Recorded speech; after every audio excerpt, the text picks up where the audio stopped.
We continue our team coverage of Fidel Castro's funeral with CBS 4's Donna Rapado. She joins us live from West Miami-Dade, where a gathering took place to remember the victims of the Castro regime. Donna.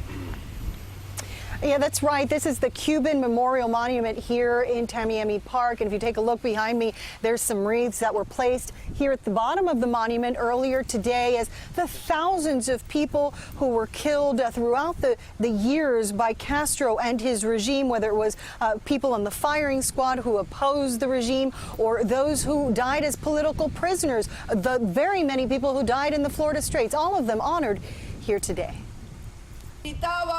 Viva Cuba Libre, viva Cristo Rey. As the remains of Cuban dictator Fidel Castro were laid to rest in Cuba Sunday, Cuban Americans who'd waited so long for this day gathered at the Cuban Memorial Monument in Tamiami Park.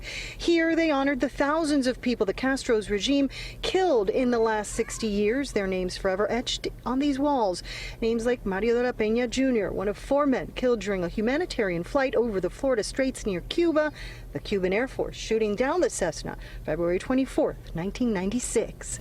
He flew 92 missions together with many other men and women who flew those tiny planes to look for rafters and to try to save them. So we have to tell the world that this is not democracy, this is not freedom, this is a dictatorship, it's a dynastic dictatorship. And they want to remain in power.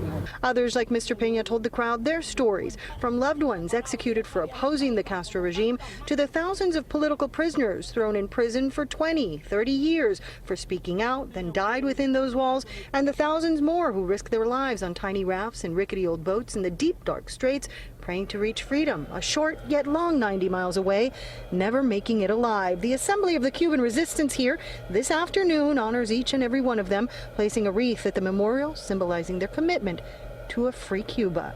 The hope of the victims, they gave their lives for a better Cuba, a free Cuba, a democratic Cuba. Fidel Castro has died, but the legacy of these men and women who gave their lives for Cuba endures, and one day, very soon, Cuba will be free and democratic, and the Cuban people will get to know their names. And we're back out live, a very touching ceremony. And by the way, this Cuban Memorial Monument is open to everyone. You can come check it out. It is tucked between Tamiami Park and the FIU main campus here in West Miami-Dade. We're live in West Miami-Dade. Donna Rapado, CBS 4 News Tonight.